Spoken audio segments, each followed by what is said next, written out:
Welcome everybody. My name is Allison Henline. I am the Education and Outreach Manager at Shaker Historical Society. And tonight I am joined by Dr. Donna M. Whyte, who is giving us a fabulous virtual talk about her life and her experiences with race and equity in Cleveland. And her talk is entitled America, Race, and Me. Before we get started, I just wanted to talk a little bit about our Black History Month series here at Shaker Historical Society. This is the second speaker that we have in this series. Our next one will be actually this weekend. We are doing the Director's Desk Talk with Angel Chapman, who is the Executive Director of Do One Shaker, and that will be with Brianna Trelevan, our Executive Director, and that is this Sunday, February 21st at 2 p.m., and that will also be live streamed to Facebook and available on Zoom. So if you have nothing going on this Sunday, that is going to be a very cool talk, and I highly recommend that. But now for the main event, I wanted to introduce Dr. Donna Whyte, who is a professor at Cleveland State University.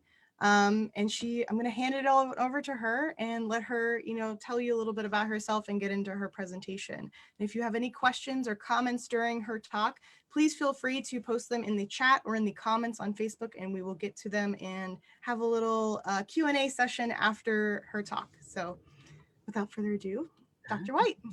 Thank you, Allison, and thank you so much to the Shaker Historical Society for inviting me to be a speaker for your Black History Month. It is really an honor.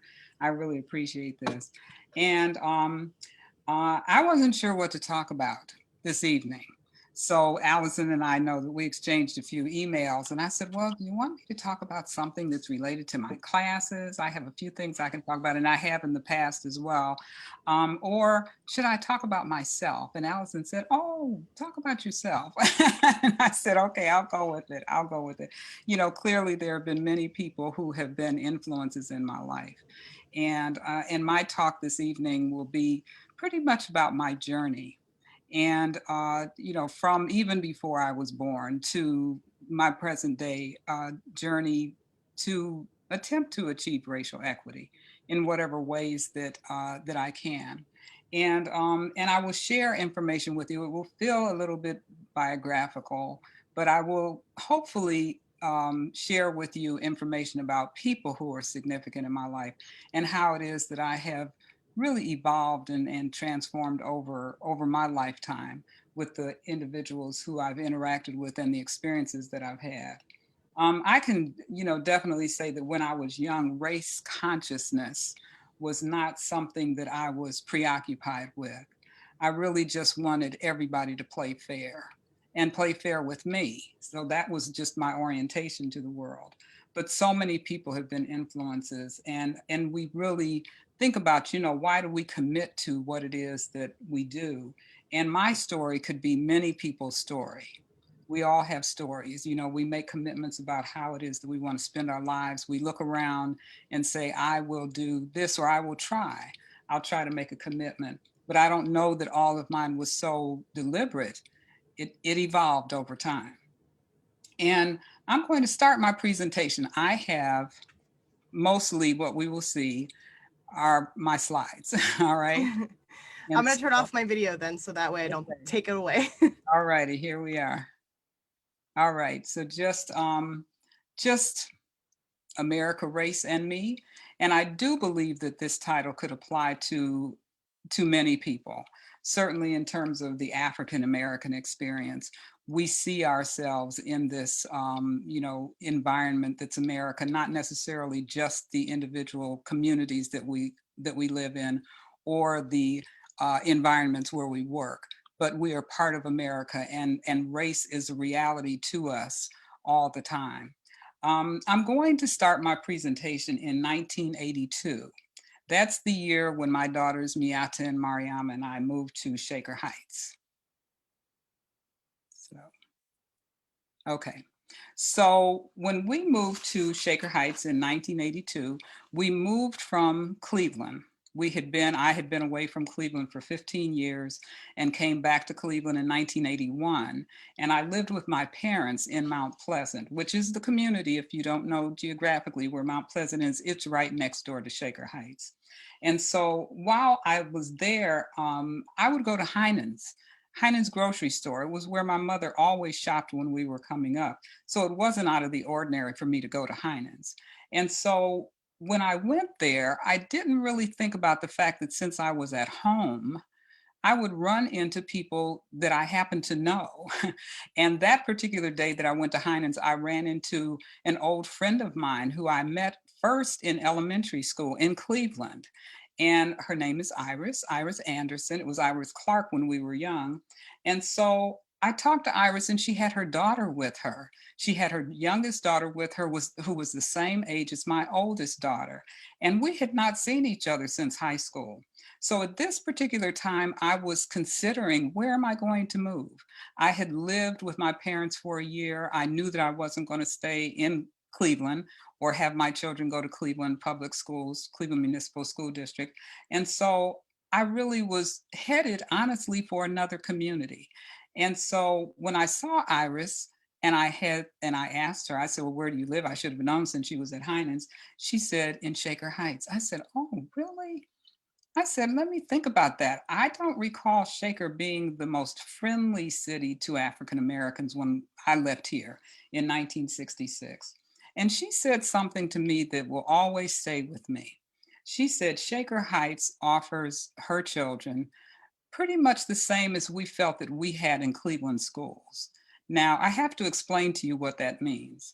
First of all, we had neighborhood schools. We walked to school. Cleveland School District, Cleveland Public Schools at that time were just among the best in the country, among the best in the country. And we didn't say that just because we were Cleveland Public School students. It was a fact. It was a fact. And despite the fact that there were issues related to racial segregation, we did know the quality of education that we were receiving was really top notch. And we happened to have gone to John Adams High School. So that also put us pretty much at the top of the list in terms of the quality of education. And so I didn't ask any more questions. I moved. I moved into Shaker. But before I moved, I happened to have read an article in the Call Post, African American newspaper here in Cleveland. And I read an article that was about a study that was done by the Urban League. And the Urban League had done the study on Shaker Heights. So it was very relevant to me at that point. And it reported that 60% of the white students in Shaker schools performed above a B level. And 60% of the African American students performed below a C level. And so something like this perhaps would really deter me from moving into Shaker Heights or make me hesitant about whether I wanted my children to be in this environment. But this wasn't new for me. This was not new news for me. The achievement gap was something that had existed as long as who knows. I've done research on the history of Cleveland schools and just on education in general. So I know that this is America. This is America. And so what I saw in Shaker was the Shaker had opportunity. It had opportunity. And so even though I was concerned about what I had thought about Shaker Heights when I left Cleveland in 1966, never thought I was going to come back to Cleveland, so Shaker wasn't on my mind. But I did know that Shaker schools were just stellar. I knew that. The reputation has always existed in Shaker Heights. And so opportunity, good schools, regardless which school children would go to, it was all that I needed. So we moved into Shaker Heights. And so if my children were going to be in Shaker schools, I was not concerned about where it was that they would fall on that spectrum in terms of the report from the Urban League. I felt that it would be up to me to make sure that my children performed at the highest level that they could.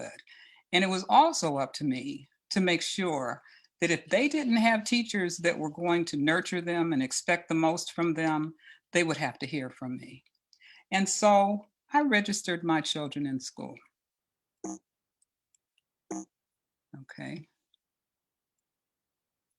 I don't know why this isn't advancing.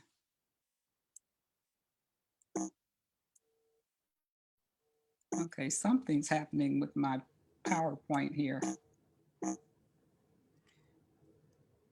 Are you able to click it forward? It's not moving. Uh-oh. Try using the arrow key on the keyboard. That's what I'm using. Oh, maybe a space bar? I'm trying to escape and it won't let me escape. Uh-oh. Well,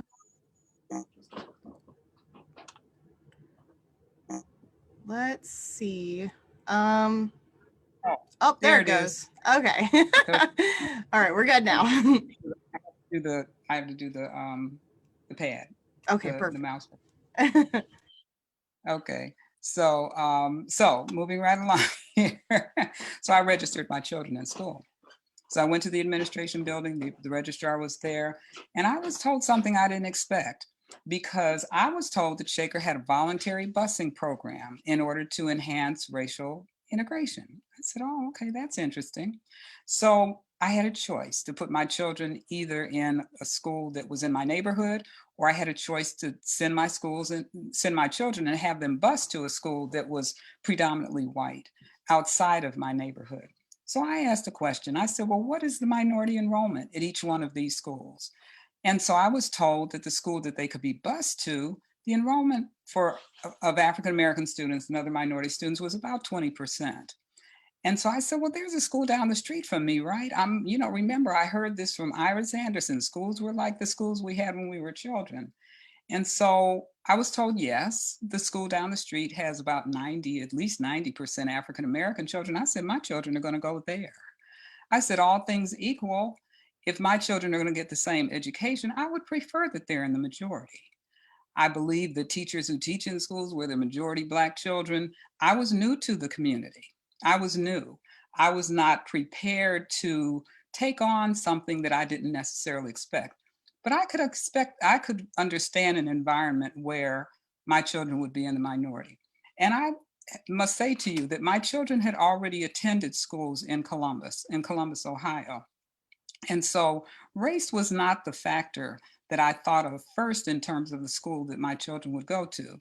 My children in Columbus went to a magnet school, which was very far from where we lived, but it was a stellar school that was associated with Ohio State University, and the enrollment of African American students was very low. So race was not the factor that really drove me to have my students go to Moreland. It was a neighborhood school, and I felt that they would get as good an education there as they would at any elementary school in Shaker Heights. And so I enrolled them there, and I have to tell you that that's one of the best decisions I ever made. I always say that not only did they get stellar teachers, but they also had Dr. Dolores Groves as their principal, and she advocated for all of those children. And so the benefits, however, that we really did gain, because the children who were bused into the school were white children. There were it was a magnet school because it had a program that was for students who were gifted in mathematics.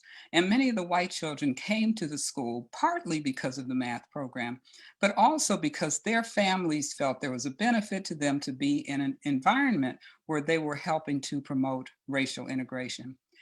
And not only was it something that my children benefited from in terms of interracial relations with children in the school, but it also benefited me because I became familiar with parents. I served on PTA with parents, and we remained known to each other, familiar to each other for all of the time that our children went through school. And so what I'm going to do at this particular point is take you back, even before this particular time. I'm going to come back to this conversation about Shaker Heights, but at this particular time, I'll take you on a bit of a journey through my life. And so I will let you know how I came to be race conscious and to be able to say that I wanted to commit my life to doing things to promote racial equity. These are my parents. Dorothy and Benny McIntyre, F. Benjamin McIntyre and Dorothy McIntyre. And my story really begins with my mother, but I'm going to say a few words about my father because he was a monumental influence in our lives. He was the person who taught us discipline, stick-to-itiveness, determination, and so much more. He helped us understand that you could strive for perfection, even if you know you could not really achieve it. He certainly helped us try hard. And he also was a role model for many people in the neighborhood. But it was my mother who helped us believe there wasn't anything in the world that we could not do, especially as an African American woman. My mother was a pilot. Dorothy Lane McIntyre, that's my mother. She was born in Leroy, New York in 1917. She was exposed to aviation at a very early age, which was very interesting and very unique because she happened to live in Leroy. And so Leroy, New York is the home of Jello. That's a fact that many people probably don't know. We don't think about where Jello was originated. Well, in the family, there was a son of the Jello magnate who decided he was going to build an airport in Leroy. And so the airport was built in 1928. So my mother and our aunt Ruth, my mother's sister, were there and they were exposed to the air shows in Leroy. And so just recently, my mother was featured in a Rochester, New York TV program where there's a historian in Leroy who gave us more information about Leroy and our mother that we didn't have, that my sister and I didn't have. And so what we found was that our mother's interest in aviation started at a very early age. And this is a very early period of aviation. So just the people who were daring or trusting enough to go up in airplanes with pilots at this particular time was something that was still relatively new. So my mother goes off to West Virginia State College to go to college. And so at the time that she was there happened to be a program that was conducted by the Civilian Aeronautics Authority. And what they did was they wanted to train African American men to serve in World War II, as the men at Tuskegee did. This program actually was established before the program at Tuskegee. And so this was not a West Virginia State College program, but the airfield and the airport was right next to the college. And if you are familiar with West Virginia State College, it is a historically Black college. And this is where our mother pursued her degree. So this program allowed one woman for every 10 men in the program. And so our mother said, well, there's really not anything that I can't do. I can do anything that a man does, so why not apply? So I do understand my mother was, physically able to apply and be admitted to the program. She had some written tests she had to take, and so she passed those. So here it is, she's admitted to the aviation program. And she was piloted, she was licensed in June 9th, 1940. And so our mother really helped us understand this is the introduction that we have. We, meaning my sister and I, this is our introduction to life. And so we do believe that there's really nothing that we cannot at least attempt to do in our lives.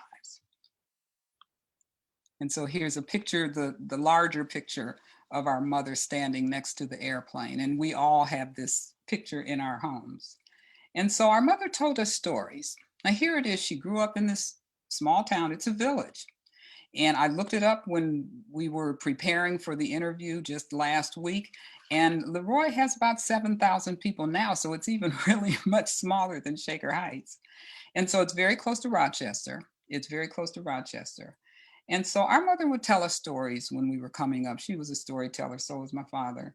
And so she would tell us about how there were some experiences that they had that were discriminatory, but there were very few African American people that lived in Leroy. It was a predominantly white town.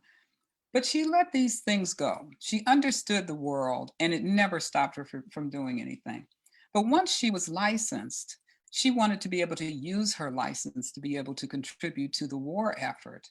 And so she had applied for the Women Air Force Service Pilots, the WASPs. And so our mother applied, they looked at her application, they said, oh, she has good credentials and all, but then they would see that she went to West Virginia State College. And so she was rejected. She was never able to use her license, at least not for the war effort. However, she was able to use her knowledge because she went to Baltimore and lived with her sister during the time that my father was was overseas during World War II. And she worked for the Urban League. And at that time, she worked for the Industrial War Production Department. And she taught men aircraft mechanics. So she used her skills well beyond the time that she received her pilot's license. So here it is. Our mother is a pilot. Our mother's a pilot. And one time, I'll tell you a little story. We had an assignment in school to talk about whatever we wanted, maybe show and tell. I went to school and I told the story about how my mother was a pilot. And unfortunately, the teacher did not believe me. I didn't talk about it again for decades, for decades. And that's really just to show how much a teacher can possibly affect a small child's view of their world and what it is they absolutely should be proud of. Our mother lived to be 98 years old, so we had her for a very long time. She made us fearless, she made us tough, she made us believe in ourselves. And that's our mother. The race nor gender stood in her way any time in her life. So now I'm going to shift gears a little bit and I'm going to go to my young life. Was getting ready to change from a world where when I was born, we lived in a neighborhood where everybody was African American. All my friends, family were African Americans. And I was getting ready to change the environment because we moved to another neighborhood. We moved to Mount Pleasant. Again, some of you may know where Mount Pleasant is. So fortunately, we have a lot of pictures.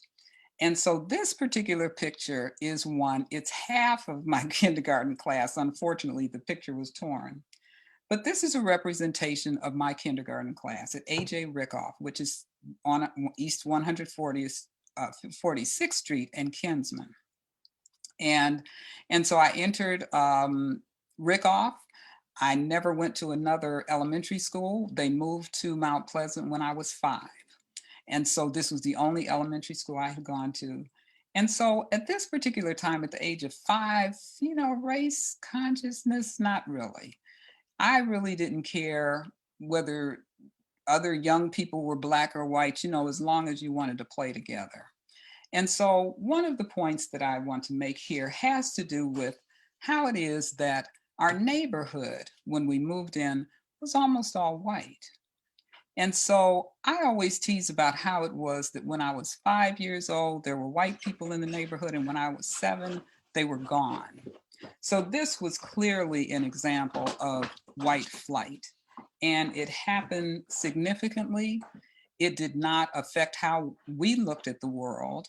It did make a difference in terms of my exposure in interracial environments. And there was a difference between just the 2 years between my sister and I.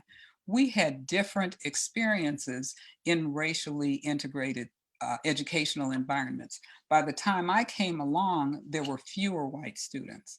But in elementary school in particular, it was probably most evident because we went to neighborhood schools. And so the schools reflected the neighborhoods that we were in, even though we know that there was some manipulation going on, as I'll talk about that in a little bit. And so there's one book that I want to mention to you that you might want to jot down, where I talk about white flight and we talk about middle-class families moving to other neighborhoods across the east side of Cleveland. It's called Surrogate Suburbs, Black Upward Mobility and Urban Change, 1940 to 1980. And it's by Todd Mishney. There are a few passages and quotes in there by my sister and I. So he interviewed us for the book. But at this particular time, there was a fleeting incidence of racial integration in neighborhoods on the east side of Cleveland. So a neighborhood like Mount Pleasant, neighborhood like Corlett, Glenville, where they were white communities and then African Americans moved in. And so all kinds of fear tactics were presented to white residents, and so people fled. And so what we look at in this particular context, Lee Harvard is one example where it was really extreme. There was a family that moved there in 1953. The Stewarts moved there in 1953 on Talford. This is a fairly well-known story.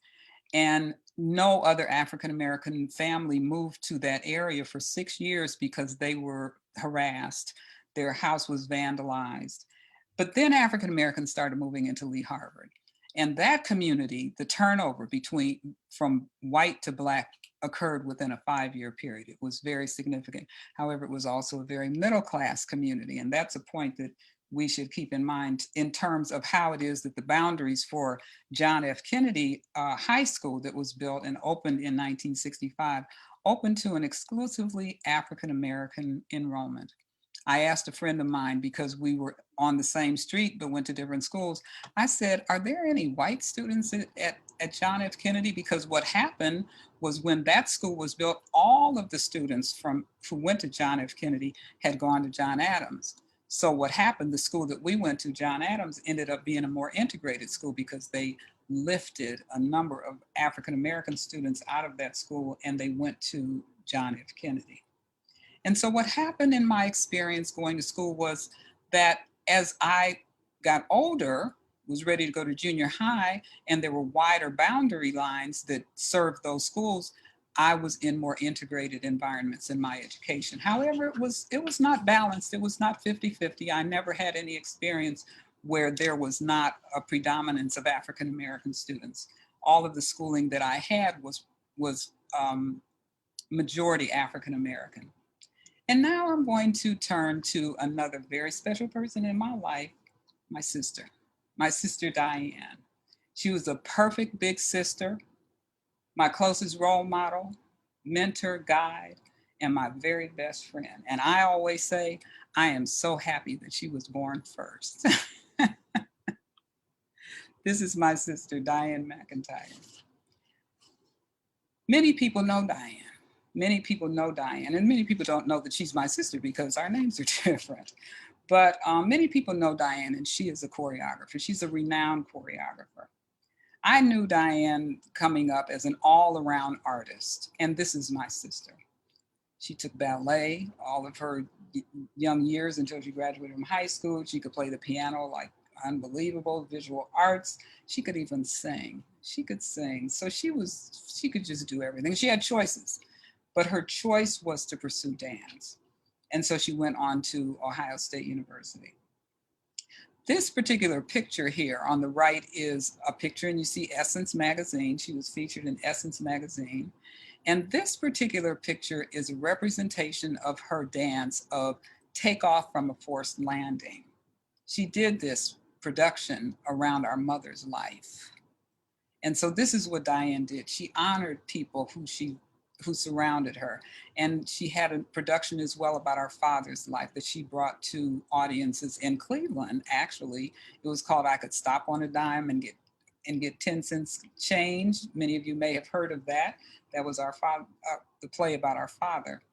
And so to Dianne, though she was my sister, she was the one who taught me things like French. She would come home and she would talk to me and teach me things. And whatever it was that she was doing, I would eventually learn that. But again, I had indicated to you that we had very different experiences, very different, same schools. But those 2 years between us meant that she had a more racial integration experience. And it was not as though I didn't feel like I was acquiring a sound education, but our exposure across race was different. And so I will show you some representation of John Adams High School.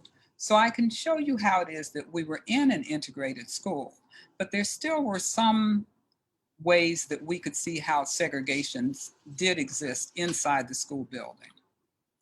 So this is my sister here. You recognize my sister. She's on the cheerleading squad.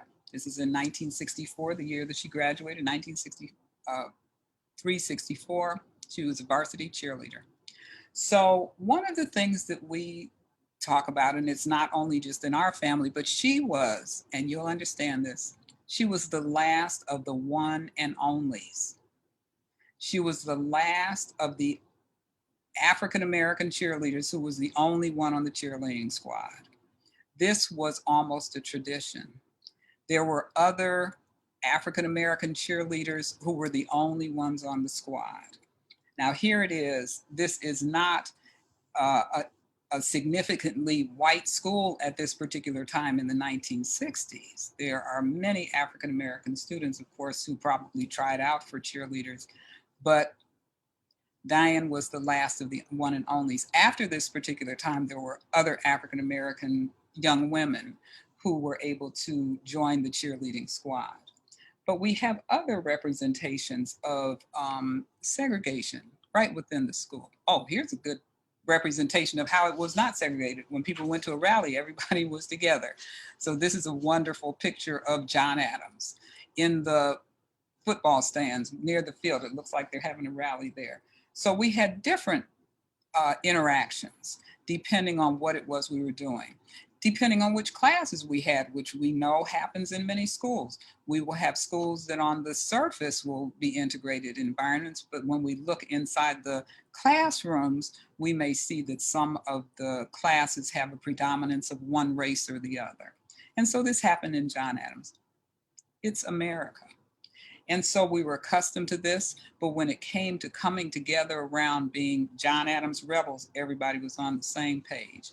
I don't remember any incidents. I honestly don't remember any incidents when I was coming through school that I would say were racially motivated in any way that was negative. That's partly because people knew that there were some times that you didn't do things together, and so there wasn't any tension. When my sister and I were looking through her yearbook, this is 1964 yearbook. And so we stopped at this page. This actually, these two pages are right next. It's like a centerfold. So we looked at this, we were like, oh, this is interesting.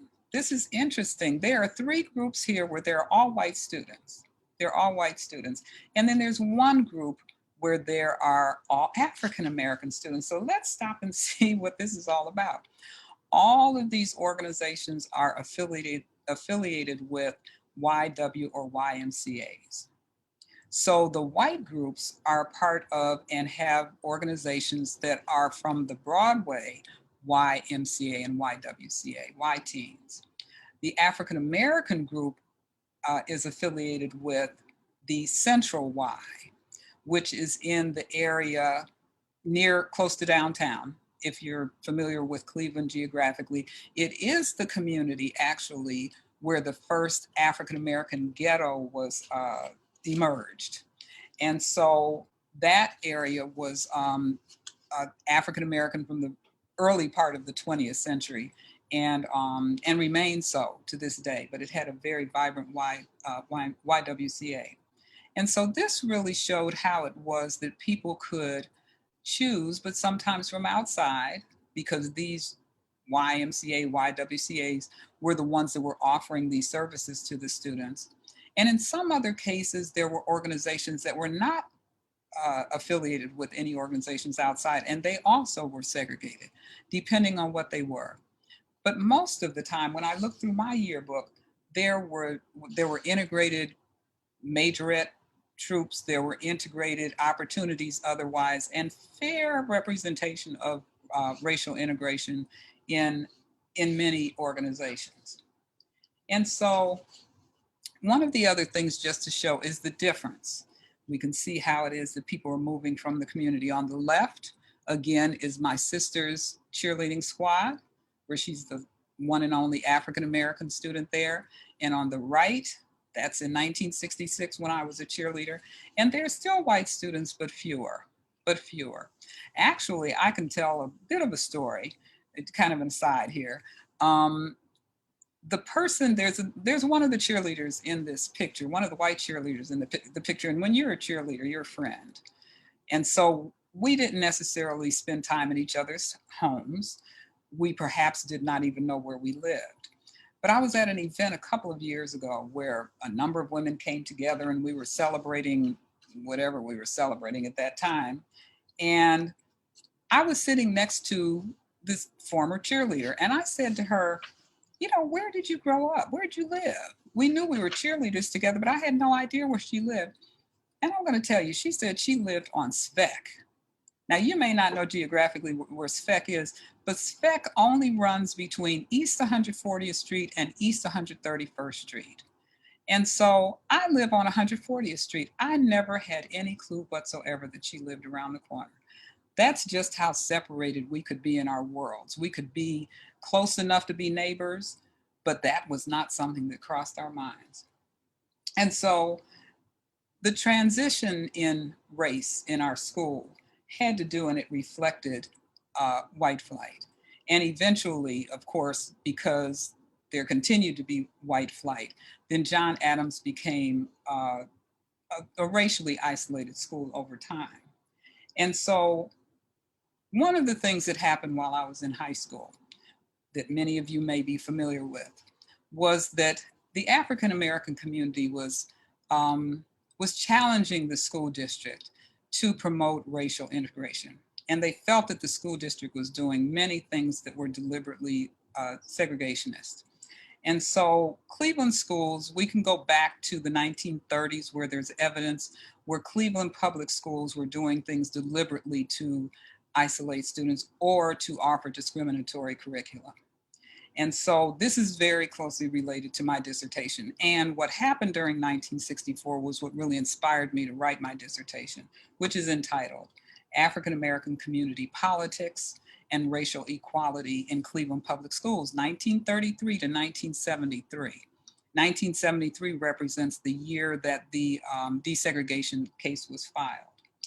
And so what was happening in Cleveland schools is there were many schools that had significant levels of racial isolation. Students were not going to schools together. And so even though people in the North may look at that as a Southern phenomenon, it was happening in the North as well. And so what we see is that on the east side of Cleveland, where African Americans were living and had moved pretty much, across the east side of Cleveland and down from the central area to the Glenville area and into later on the Huff area, we start to see that the schools are overcrowded. People didn't have opportunities necessarily to live wherever they wanted across the city. All of the schools were not overcrowded. If we looked at some schools that were predominantly white, they actually had empty classrooms, and very often they were not far from Black neighborhoods.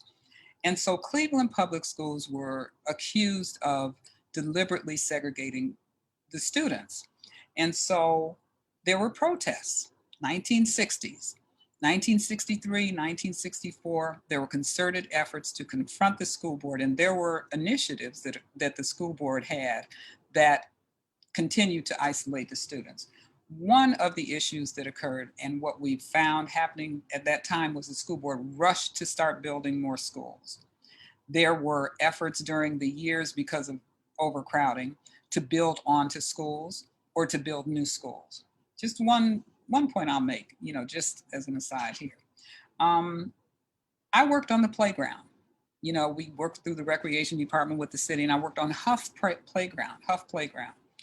And so when I went there, it was on 89th, 82nd Street, I'm not sure exactly, but I could not understand why there were two elementary schools across the street from each other. And this was an indication that segregation was alive and well. One of the schools was relatively new. The other school was an older school, but they both operated. Some students went to one school, some students went to the other.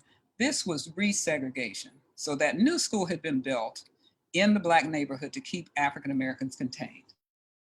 And this was an issue that African Americans were aware of, and so they protested. And so one of the things they did when there was the Lakeview site that some of you may be familiar with is where Stephen E. Howe Elementary School was built. There were core members, Congress of Racial Equality in particular, who protested the building of these schools in the sites that they did because they said you could build it somewhere else where there's some possibility for integration. Just move the site to a few streets over, and that way the school opened to an integrated enrollment. And so the school board just rushed to build these schools.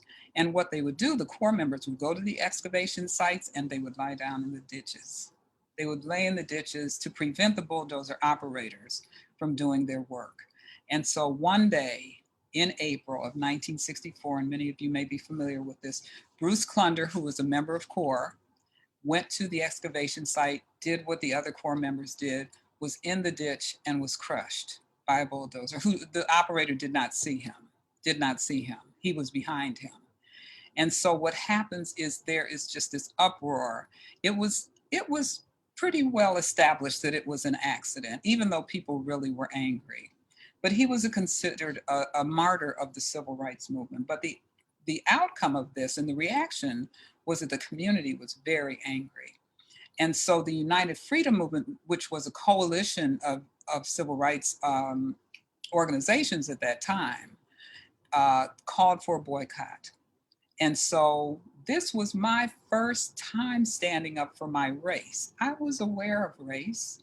There had not been, my school was not segregated. I was not in some of the programs that were addressing race in the schools. I was aware of it from a very young age because our schools were crowded. Our schools were crowded.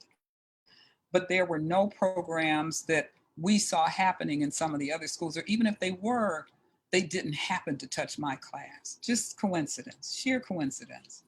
And so what happened was the United Freedom Movement, UFM, called for a boycott in honor of Bruce Clunder and just to show mobilization in the community.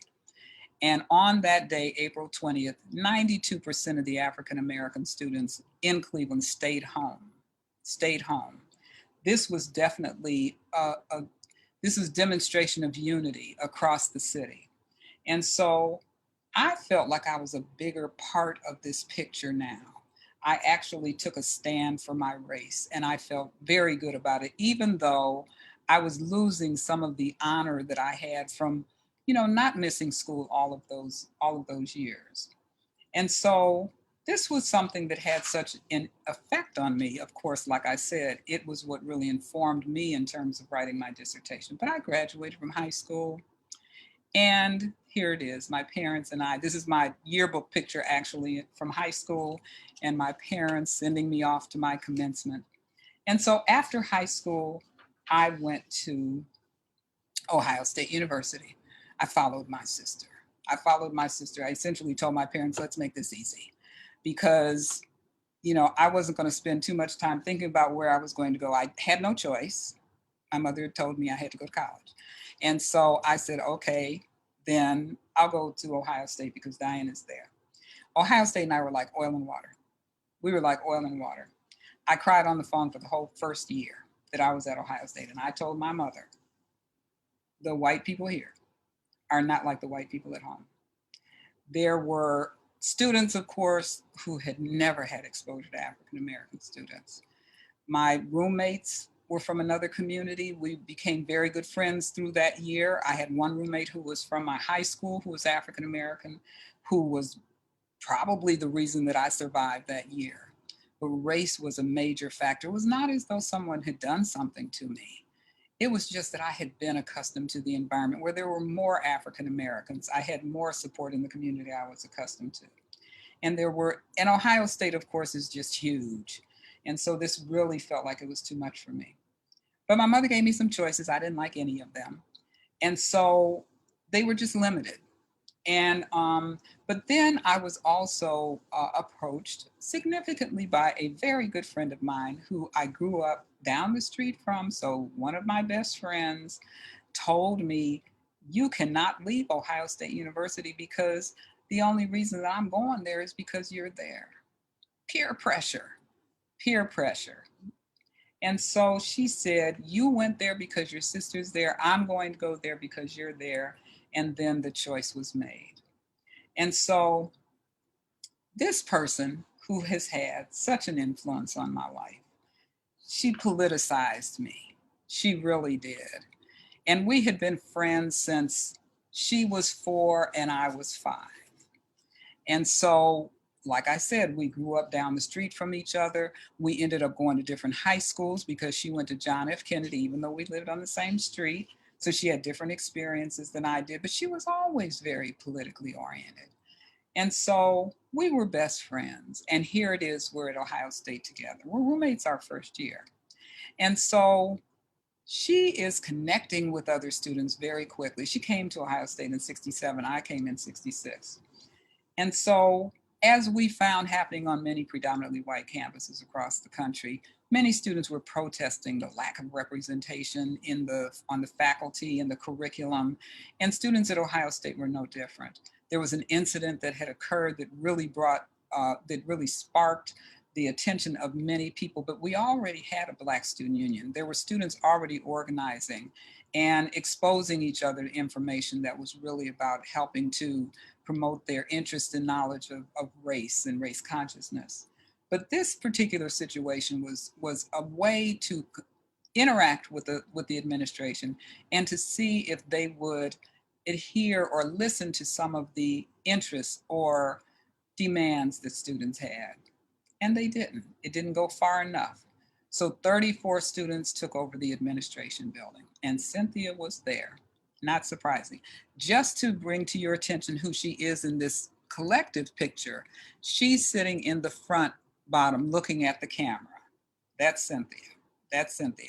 And then the insert is Cynthia as well. Cynthia Zachary. She was just, she was such an influence on my life. I can't even define it. I don't even know if I knew it. But I also joined a sorority, and I have to say that I still am connected with people in the sorority. And when I tell them there are people I don't remember, they just tell me, well, you were hanging out with the revolutionaries.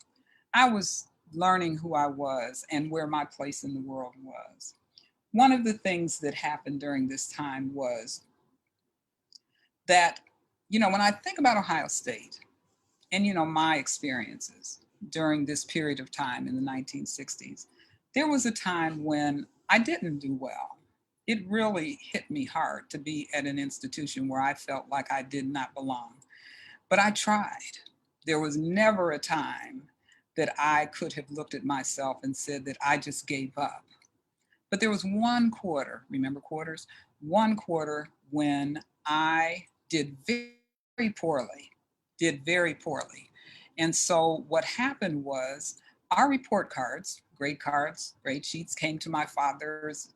It came in my father's name. So my sister and I would get ours on the same day and it would be addressed to our father. Remember those days? We had to be 21 to be considered adults. And so I opened it and it was my sister's. And it was an exceptionally good report card. And I said, I know this is not mine. There's no way I could have done this. And I opened mine. And I had bombed. I had really bombed. And so I tried to make light of it. And my sister looked at me and she said, who are you? You're not the person that you were. And so she did also tell me that she believed, and she may not remember this. I remember more that she said to me than she remembers saying. And I remember her saying to me something like this. She said, when I walk into a classroom and I know somebody in that room is going to get an A, that A is going to be mine. And I was like, oh, okay, I need to change my attitude. And suddenly some of the things that I was feeling, or however it is that I changed my perspective, I can't really tell you, but I was not going to come home again with a bad report card. That was over. You don't want to be confronted by your sister. And so institutional racism was real at Ohio State. I went to the professor where I had done poorly. He just said, you did bad. This is the grade that you got. So, that wasn't something that we were unaware of. We talk about it all the time. Black Student Union had many opportunities for us to network with each other, support each other, learn more about our history ourselves, support one another, have community on a predominantly white campus. And we did it well. And so one of the things that happened at Ohio State, there was a movie theater that students could actually schedule, and we would look at films, and many of them would be films on Malcolm X. And so I thought everybody knew about Malcolm X but me. Everybody sounded like they knew about Malcolm X but me. But what happened was it really sparked my interest, and I decided I had to teach myself. And so I started going on a path where I started to learn about African-American experiences through the eyes of other people who people were talking about. And so I read Man, Child in the Promised Land. I read Malcolm X, the autobiography of Malcolm X. I didn't know all the story. I didn't know it until I read the autobiography of Malcolm X. I had not read books by African-American authors. I could tell you about Wuthering Heights. I could tell you about The Great Gatsby. I could tell you about Vanity Fair, but I could not tell you about Malcolm X.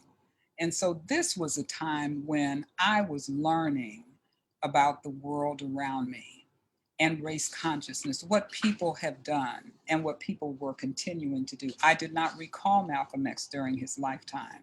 He died in 1965. I was not aware of him. And ironically, I teach a class at Cleveland State now, one of the most popular classes, that's called The Religious Ethics of Malcolm X and Martin Luther King. It's one of the classes that students really always enroll in. It's always full. And so this was a time also, once I graduated, that my sister graduated and she had gone to New York City. And her involvement there soon after, right on the heels of the Black Arts Movement, was something that she shared with me.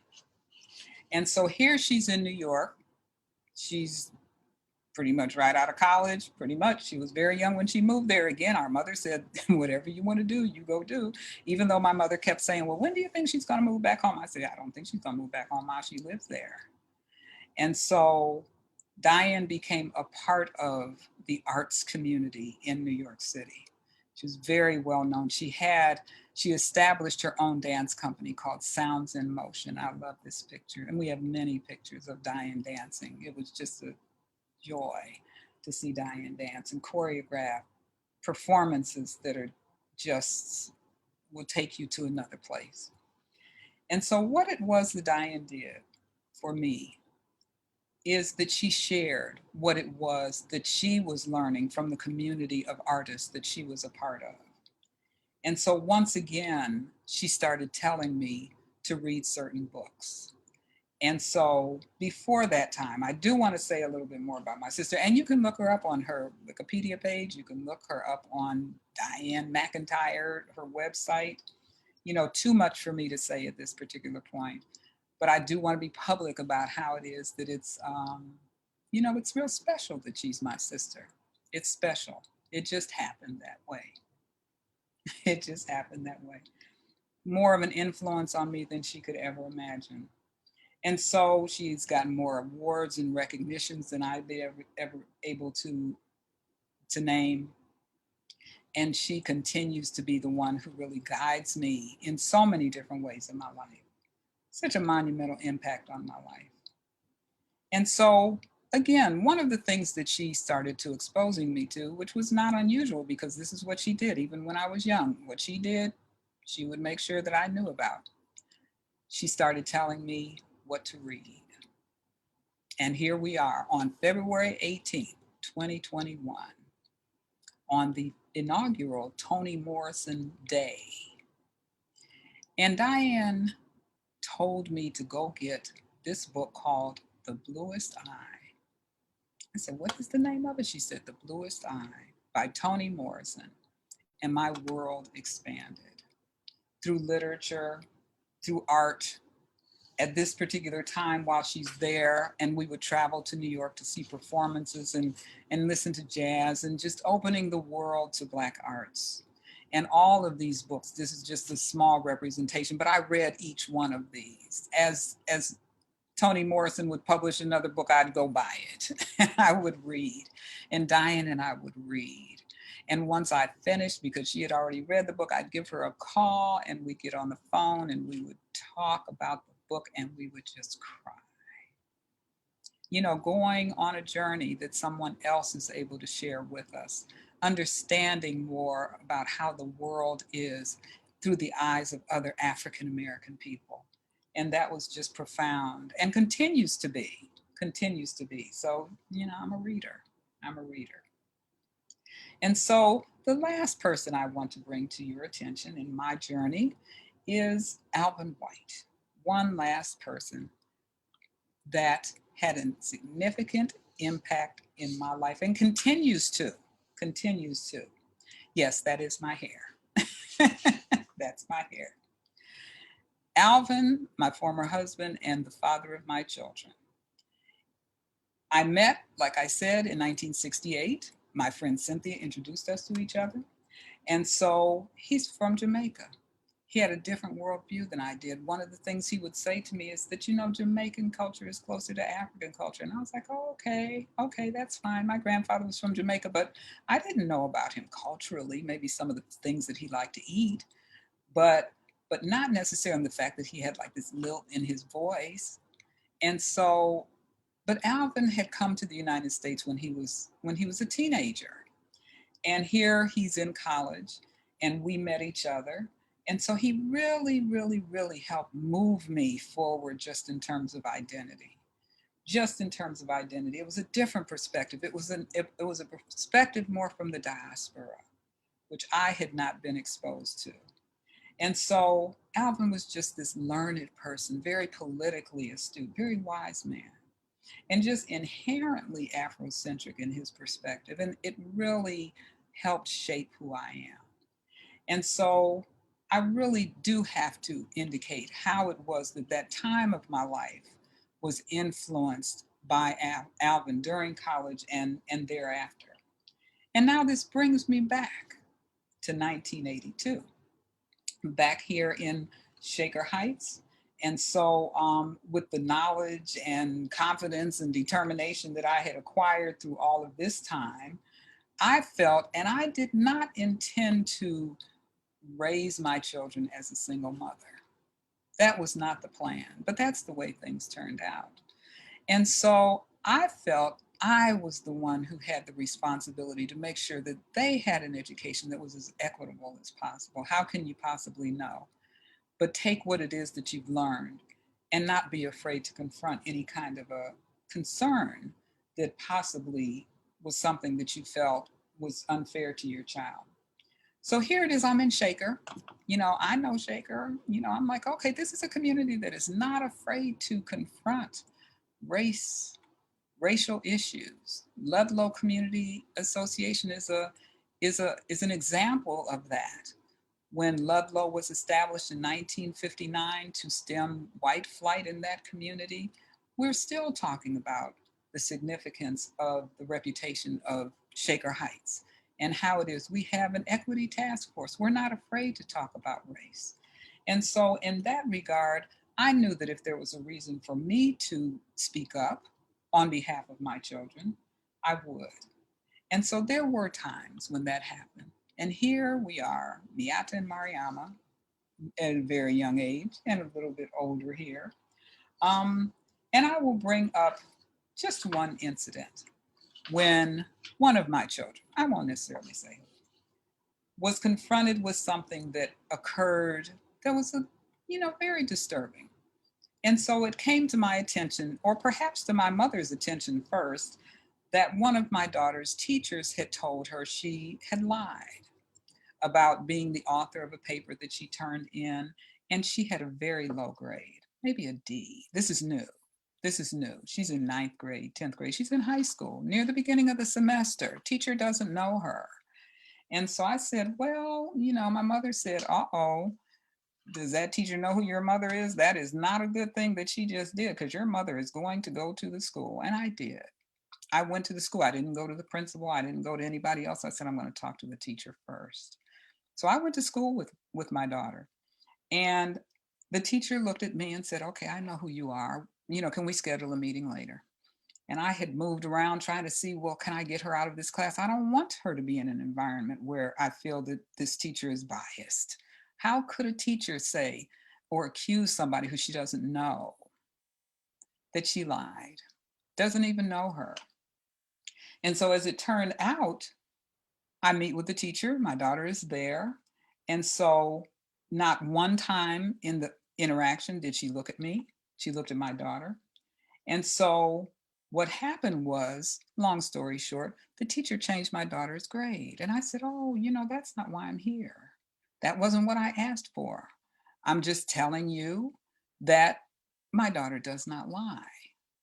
And so the teacher said to me, well, we don't have to worry. I'll trust your daughter. I trust your daughter. I said, mm-mm-mm-mm-mm. It's no problem about whether you trust my daughter. It's about whether my daughter can trust you. And so this was one of the experiences, as well as being involved in parent groups in Shaker, concerned parents when I first moved in, or even being involved with some other opportunities to really discuss what it is that we were saying needed to be addressed in Shaker Heights. Shaker is not absent issues that are related to race. We know that. We're part of America. We're part of America. But what we also know is that we're not afraid to talk about it. And so, as it turned out, my daughter stayed in the class. And I just said, if there's any day that you raise your hand and she does not call on you, come home and tell your mother. And so I never had to go back. I never had to go back. And so, actually, when my children were in elementary school, I did not have, you know, concerns about whether teachers had high expectations of my children because there was a voluntary uh, integration program. Most of the white students who were there were in the accelerated math program. So this vision in the school among all of the students, of course, some way or the other has to affect how it is that they see themselves and how they see race. And so very few students were actually in that accelerated math, very few African American students in a predominantly African American school. And so these things are things the school district continues to wrestle with and is wrestling with it in a way that I think is really bold. It's bold. And so as I wrap up my presentation, I would just share with you some of the things that I've done in Shaker. And proudly, I was a co-president of the Moreland Elementary School PTA. Again, I didn't think about running into people who I knew when I first got here. Somebody I knew from childhood said, you need to be on PTA. So I came and did that. Concerned Parents was an organization that came about long before I moved to Shaker, but they had, concerns about the schools and many people who had been active in the community for many years. So I was a part of that. I think somebody with Concerned Parents one time, I must have said something and they said, you need to run for the school board. So I ended up being on the school board. Moreland on the Move Community Association, of course, right here in my neighborhood.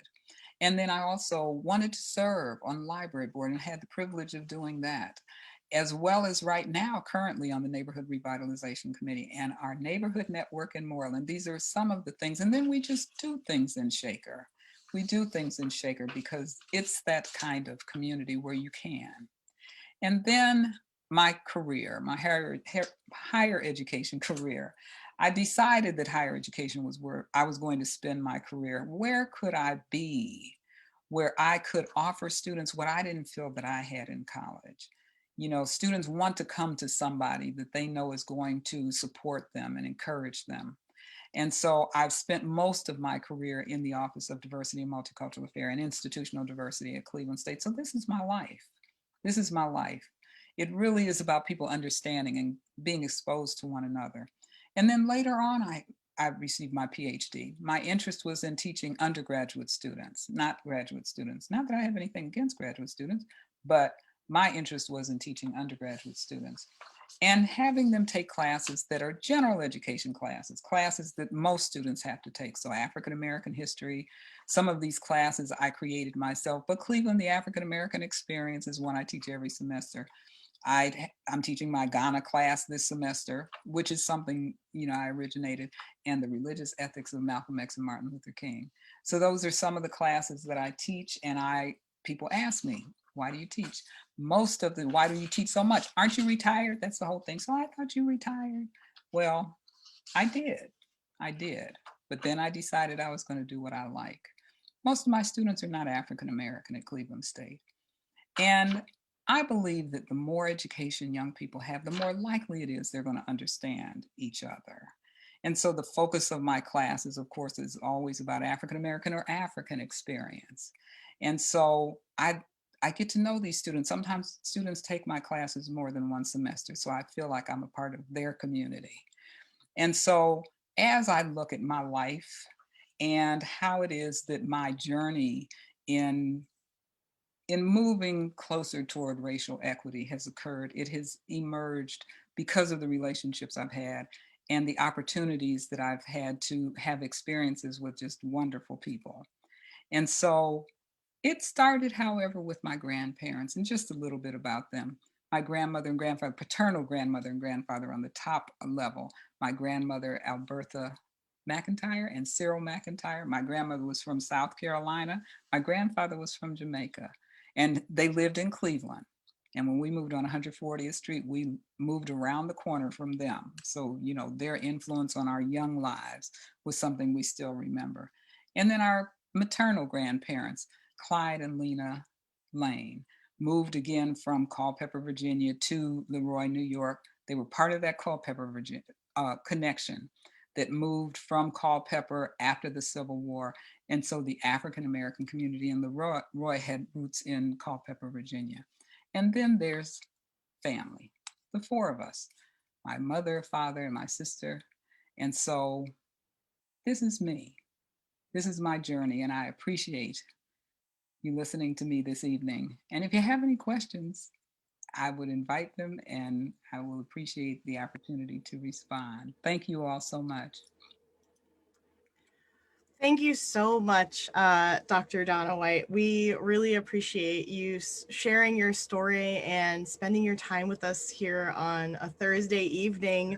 I personally found it really, really inspiring and captivating the whole way through. I was just sitting here like, wow, that is just amazing. I am also particularly jealous as a former grad student that I was unable to attend any of your classes. I didn't go to Cleveland though. I went to Youngstown. So, but I would love the opportunity to sit in on one of those classes. You're welcome. You're well, especially now. So you can just zoom on in. Oh, I would love that. Oh, I'll let you know how you can do that. I'd be happy to share. Oh, perfect. Okay, so I'm just going to read a couple of the comments from Facebook. Somebody, Lee K mentioned happy Toni Morrison Day. So another fellow Tory, or not Tory, sorry, Toni Morrison advocate. And then we have somebody named Sandy Jones who says, hi, Donna, I just found this. Sorry, I didn't know about it earlier. You may remember I had both of your daughters in the junior great books at Moreland. Oh my goodness. Oh my goodness. Throws anything back or not. Wow. Yes. And she also shares that she used to use her babysitting earnings to take flying lessons in the 50s. So. Oh my goodness. Wow. Very, very interesting. Common there. Yeah.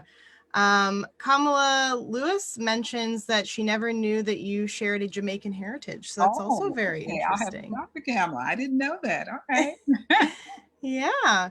And then Brianna, our executive director, says, again, thank you for sharing your family stories. You're a wonderful storyteller. I agree. I think you're a wonderful storyteller. Thank you so much. And I have family on you. Yeah. And then we have some people in the Zoom chat. And again, I wanted to mention this to anybody that is watching this now, either in Zoom or on our Facebook page. If you missed any portion of this at all, it is being recorded and it will be available here on Facebook after this event, immediately after this event. And then it will be also uploaded to our YouTube page, hopefully tomorrow by the latest over the weekend. So you'll be able to watch this at your own leisure as well. So I'm just reading the Zoom comments. From Judy, she says that when you were talking, I believe this was when you were talking about your experience at Ohio State, she said that she had a very similar experience to yours at Tufts in 1970. Yeah. That's my cousin. Oh, yes. Probably close to the same time. Mm-hmm.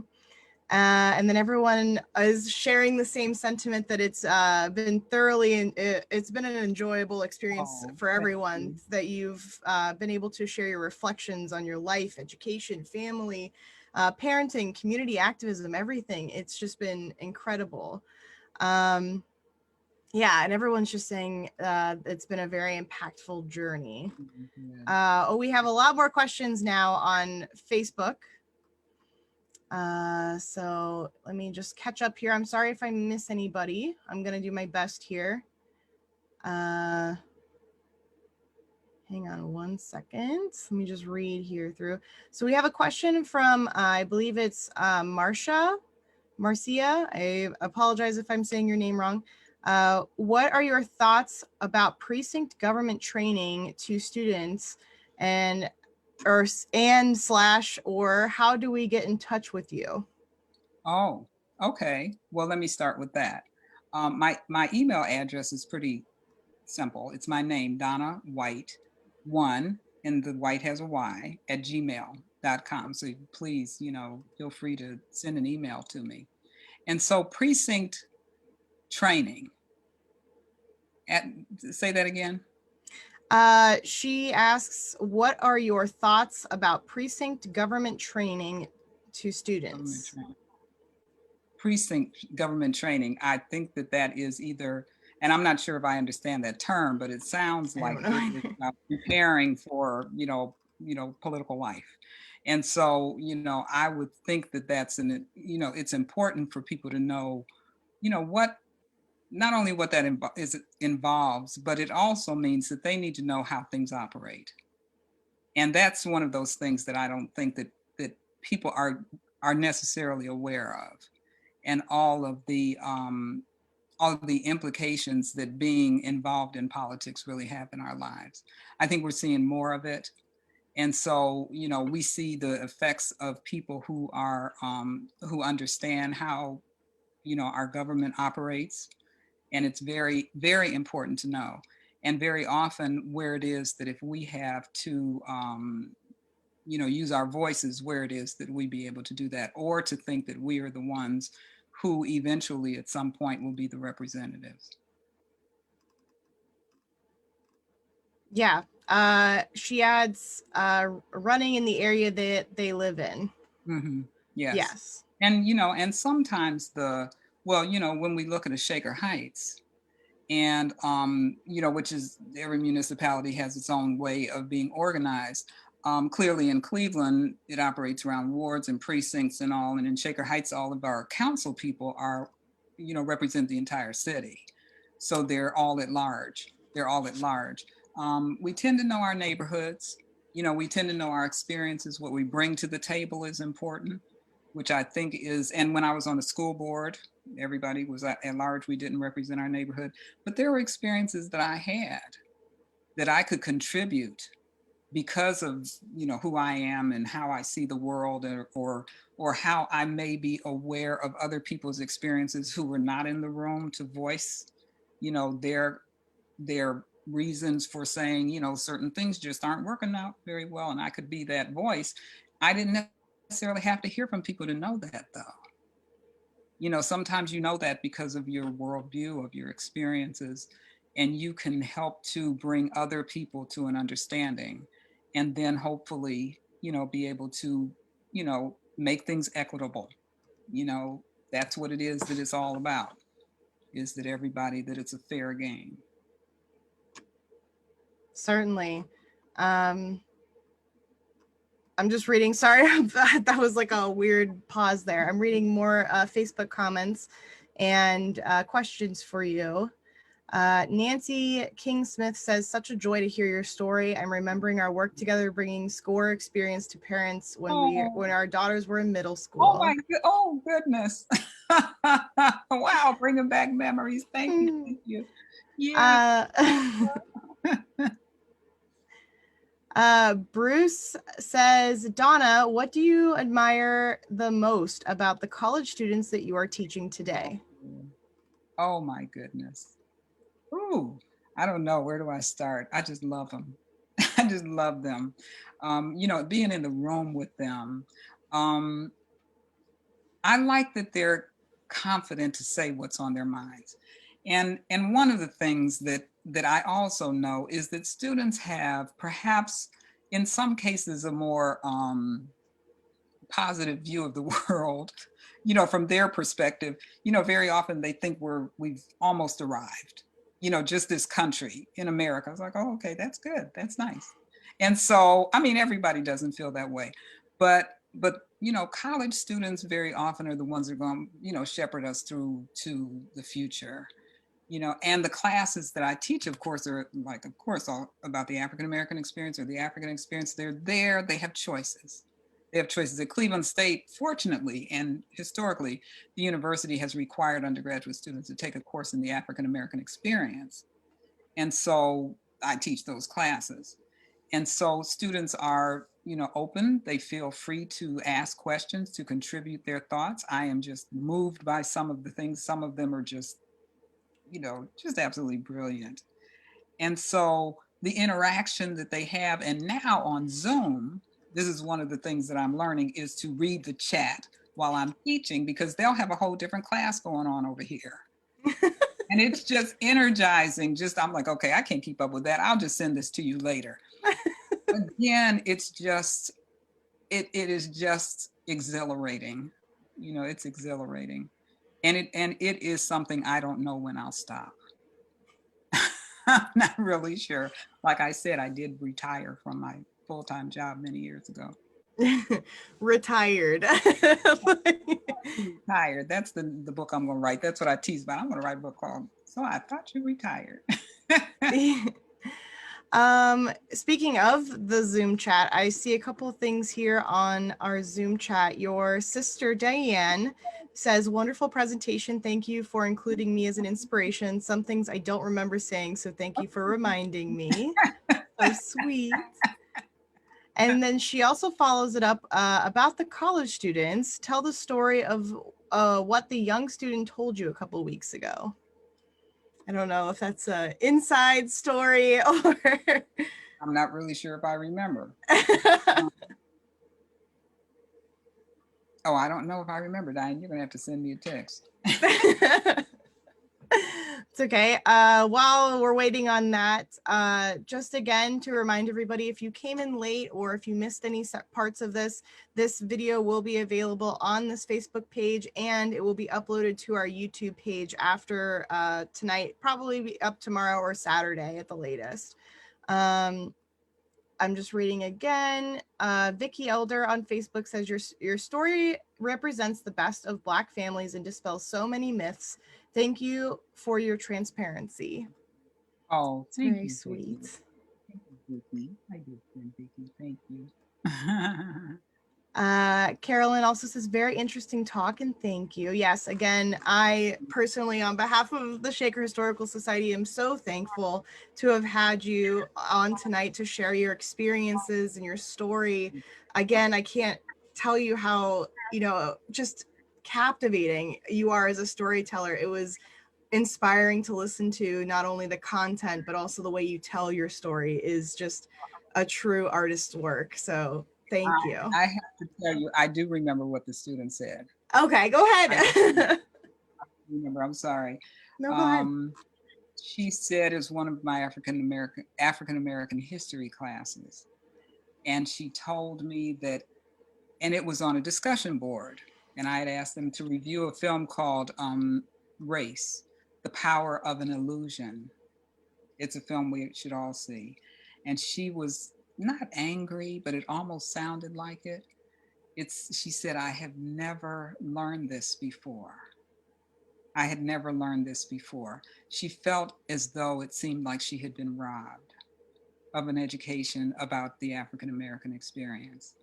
And it really was something that perhaps if she had said it, but she wrote it, because it was bringing her into a world and an understanding that she really appreciated, and she shared that with me. But it also made me think about our concerns about what students are not necessarily learning.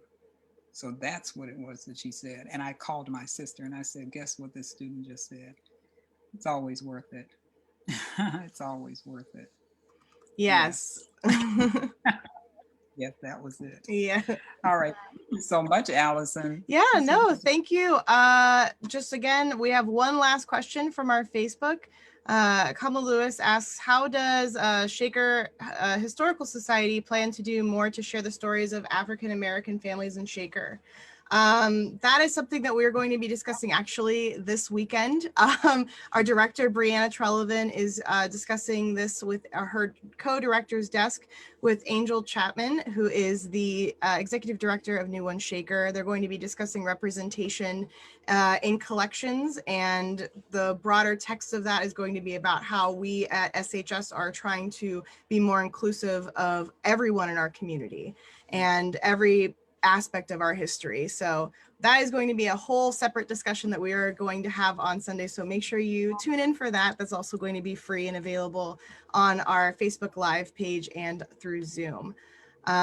So be sure to check in for that. But again, I cannot thank you enough, Dr. Whyte, for joining us tonight and sharing your story with us. It was truly, and I cannot say this enough, so inspiring to listen to, and I think poignant, especially given everything that's going on in our social climate now more than ever. And it's definitely left me with a lot of things that I am thinking about now moving forward. And I can't wait to, follow up with you in a couple of emails and hopefully reconnect again. Oh, please do. Thank you so much. Thank you, Yes. everybody. Yeah, thank you everyone for joining us. And again, this will be available on our Facebook page and on our YouTube page. And if you have any other questions, feel free to reach out to me, education@shakerhistory.org, or to Dr. Donna Whyte, who I think you've mentioned your Gmail account. Donna Whyte 1 at Gmail. Yes, please do. Yep. So you can, if you have a burning question and you didn't get answered tonight, please pass that along to us and we'll do our best to answer it as well. So again, thank you so much for joining us tonight, everyone. And thank you so much for all the lovely comments and the questions. We greatly appreciate it. So, and again, thank you, Dr. Whyte. It's my pleasure. Okay. Good night, everyone. Good night.